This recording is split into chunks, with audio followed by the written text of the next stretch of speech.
Hello there.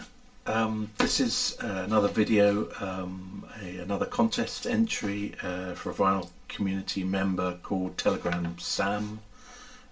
She has a contest entitled Connect 4.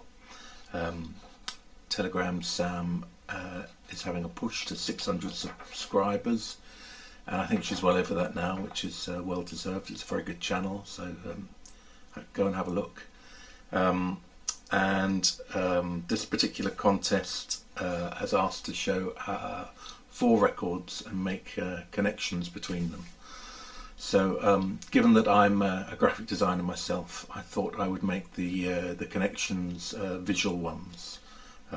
So without further ado, the first one I would like to show is Ian Dury's album called New Boots and Panties, featuring a picture of his son here, who's also a singer and released albums that sound a bit like his dad, to be honest.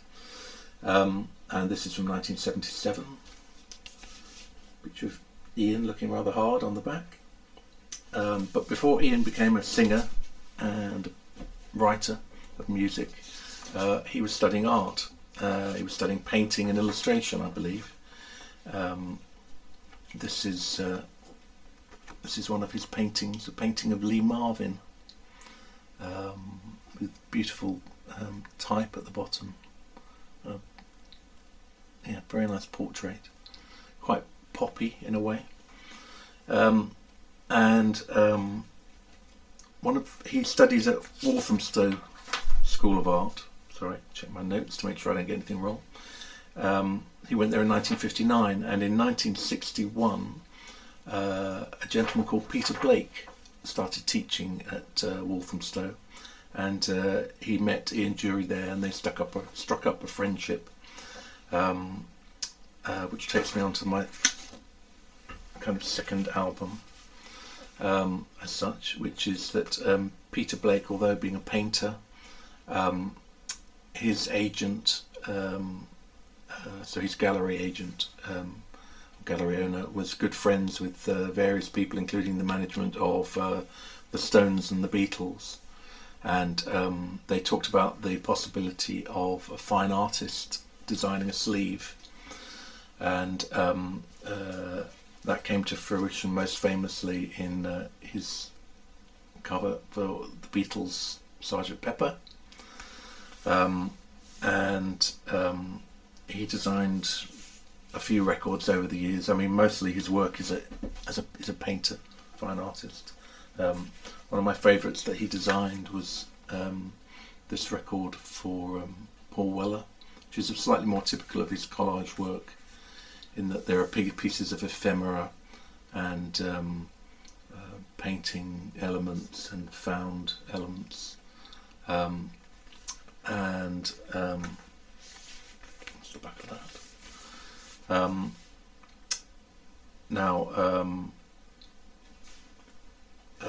Peter Blake, the artist, brings me on to my third choice, which was that he obviously knew people in New York, probably another art teacher, and I believe a band called Talking Heads had studied design, and so anyway, through some means or other, Peter Blake was asked to look after Talking Heads when they first came to London. They came to London supporting the Ramones. This was a tour poster from the Ramones tour that year, so the venue would just handwrite in the details of where they were playing. So if they were playing at Dingwalls or wherever, the Roundhouse or something, they would, or a pub somewhere, they would just write those details in that space. But this was Talking Heads' first visit to London. They didn't really know anybody, so Peter Blake was asked to kind of look after them a bit, and interestingly, he took them to a restaurant one night called Mr. Chow. It's a Chinese restaurant in London, and he introduced them to Ian Dury there as well. Now, a little bit later, this brings me on to my third one, Talking Heads album was released. This particular one, Remain in Light, I beg your pardon, was released, and this was designed in New York by a guy called Tibor Kalman from a company called M&Co, or it was his company called M&Co.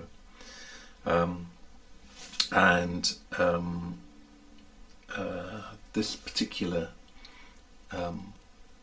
sleeve came about through a process of looking at a process of image enhancement, where kind of red masks are made of certain areas within an image, it's that combination of the kind of high tech and also the fact that these kind of masks reminded the band of something very primitive that had a kind of link for them towards what they were doing musically. So that's my third choice, that Talking Heads. And at M&Co, with Tibor Kalman, was working another designer called Stefan Sagmeister. A little bit later, Stefan Sagmeister left M&Co to start his own company, and there he designed some record sleeves as well.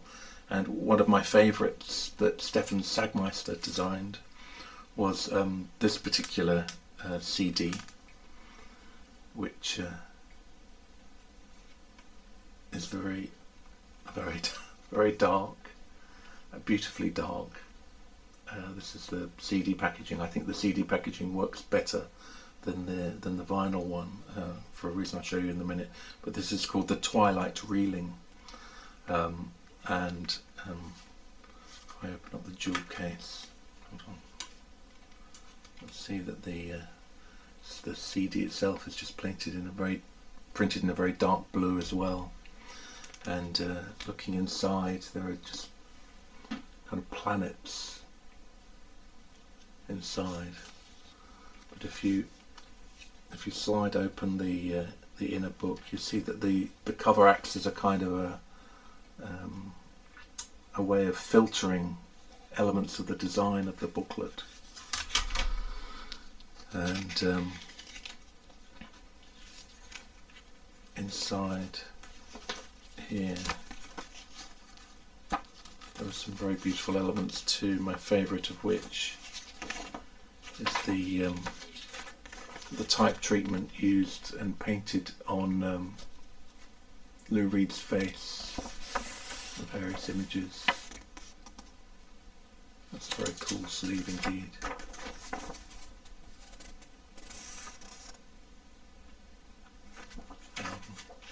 And so that is the final one in my 4. And so good luck with the competition, Sam. I hope you enjoy all the entries, and be seeing you soon. Okay, thanks very much. Bye.